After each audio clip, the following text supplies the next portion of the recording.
Today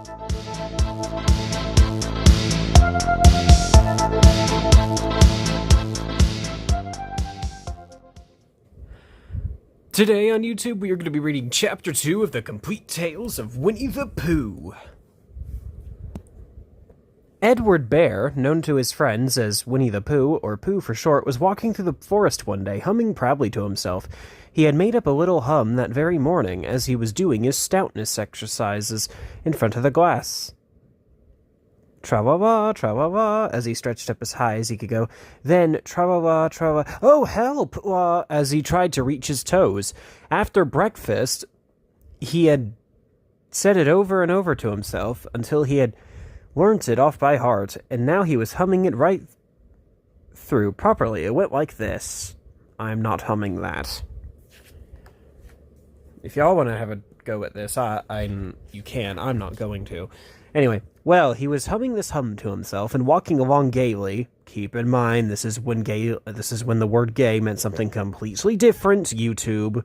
Anyway, wondering what everybody else was doing and what it felt like, being somebody else, when suddenly he came to a sandy bank, and in the bank was a large hole. Ah, said Pooh. Rum-tum, tiddly-um-tum, if I know anything about anything, that hole means rabbit, he said, and rabbit means company. He said, and company means food, and listening to me humming and such like rum-tum, tiddly, Oh, okay. So he bent down and put his head into the hole and called out, is anybody home? Then there was a sudden scuffling noise from inside the hole, then silence. What I said was, is anybody at home? Called out Pooh very loudly. No, said a voice, and then added, you needn't shout so loud. I heard you quite well the first time. Bother, said Pooh. Isn't there anybody here at all? Nobody. Winnie the Pooh took his head out of the hole and thought for a little, and then he thought to himself, there must be somebody there, because somebody must have said nobody. So he put his head back in the hole and said, hello, Rabbit, isn't that you? No, said Rabbit in a different sort of voice this time. But this isn't Rabbit's voice. But isn't that Rabbit's voice? I don't think so, said Rabbit. It isn't meant to be. Oh, said Pooh. He took his head out of the hole and had another think. Then he put it back in and said, well, could you very kindly tell me where Rabbit is? Excuse me.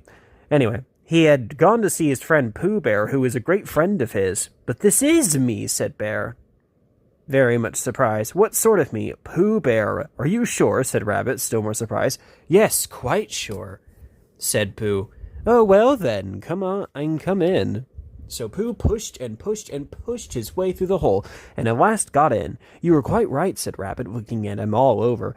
It is you. Glad to see you. Who do you think it was? Well, I wasn't sure. You know how it is in the forest. One can't have anybody coming into one's house. One has to be careful. What about a mouthful of something? Pooh always liked a little something at 11 o'clock in the morning, and he was very glad to see Rabbit getting out the plates and mugs, and when Rabbit said honey or condensed milk with your bread, he was so excited that he said both. And then, so as not to seem greedy, he had, but don't bother about the bread, please. And for a long time after that he said nothing, until at last, humming to himself in a rather sticky voice, he got up, shook Rabbit lovingly by the paw, and said that he must be going on. Must you? Said Rabbit politely. Well, said Pooh, I could stay a little longer if you, and he tried very hard to look in the direction of the larder. As a matter of fact, said Rabbit, I was going out myself directly. Oh, well then, I'll be going on. Goodbye. Well, goodbye. If you're sure you won't have any more. Is there any more? asked Pooh quickly.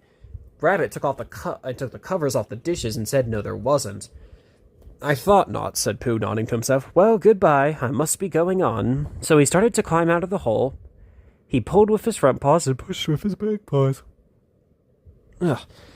And in a little while his nose was out in the open again, then his ears, then his front paws, then his shoulders, and then... Oh, help, said Pooh. I'd better go back. Oh, bother, said Pooh. I shall have to go on.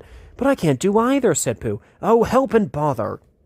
Why does this entire piece of dialogue sound like something Thomas would say? I don't know why this specific piece of dialogue gives me classic Thomas vibes a lot. Anyway... Now by this time, Rabbit wanted to go for a walk, too, and finding the front door full. So he went out by the back door and came round to Pooh and looked at him. Hello, are you stuck? He asked. No, said Pooh carelessly. Just resting and thinking and humming to myself. Here, give us a paw. Pooh Bear stretched out a paw, and Rabbit pulled and pulled. "Ow!" cried Pooh. "You're hurting." "The fact is," said Rabbit, "you're stuck." "It all comes," said Pooh crossly, "of not having front doors big enough." "It all comes," said Rabbit sternly, "of eating too much." "I thought at the time," said Rabbit. "Only I didn't like to say anything," said Rabbit. "And I knew it wasn't me," he said. "Well, well, I shall go and fetch Christopher Robin." Christopher Robin lived at the other end of the forest. When he came back with Rabbit and saw the front half of Pooh, he said, "Silly old bear," in such a loving voice that everybody felt quite hopeful again. "I was just beginning to think," said Bear, sniffing slightly, "that Rabbit may never be able to use his front door again." "And I should hate that," he said. "So should I," said Rabbit. "Use his front door again," said Christopher Robin. "Of course he'll use his front door again." "Good," said Rabbit. "If we can't pull you out, Pooh, we might push you back." Rabbit scratched his whiskers thoughtfully and pointed out that when once Pooh was pulled back, he was back, and of course nobody was more glad to see Pooh than he was. Still, there it was. Some lived in trees, and some lived underground, and— "You mean I'd never get out?" said Pooh. "I mean," said Rabbit, "that having to go so far, it seems a pity to waste it." Christopher Robin nodded. Hold on. Christopher Robin nodded. "Then there's only one thing to be done," he said. We shall have to wait for you to get thin again." "How long does getting thin take?" asked Pooh anxiously. "About a week, I should think. But I can't stay here for a week." "You can stay here, all right, silly old bear. And it's getting you out which is so difficult." "We'll read to you," said Rabbit cheerfully. "And I hope it won't snow," he added. "And I say, old fellow, you're taking up a good deal, room in my house. Do you mind if I use your back legs as a towel horse? Because, I mean, they are doing nothing, and it would be very convenient just to hang towels on them." "A week?" Pooh said gloomily. "What about meals?" "I'm afraid no meals," said Christopher Robin. Because of getting thin quicker, but we will read to you." Bear began to sigh, and then he found he couldn't because he was so tightly stuck, and a tear rolled down his eye. "Then would you read a sustaining book, such as would help and comfort a wedged bear in the great tightness?" So for a week, Christopher Robin read that sort of book at the north end of Pooh, and Rabbit hung his washing on the south end, and in between, Bear felt himself getting slenderer and slenderer. At the end of the week, Christopher Robin said, "Now!" So he took hold of Pooh's front paws, and Rabbit took hold of Christopher Robin, and all of Rabbit's friends and relations took hold of Rabbit, and they all pulled together, and for a long time, Pooh only said, "Ow," and then, "Oh," and then all of a sudden he said, "Pop," as if he were, just as if a cork were coming out of a bottle.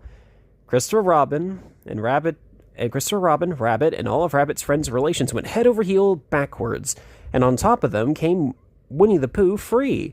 So with a nod of thanks to his friends, he went on with his walk through the forest, humming proudly to himself. But Christopher Robin looked after him lovingly and said to himself, "Silly old bear." All right. Don't forget to... Oh, hold on. There we go. Don't forget to like, comment, and subscribe. Talk to y'all later.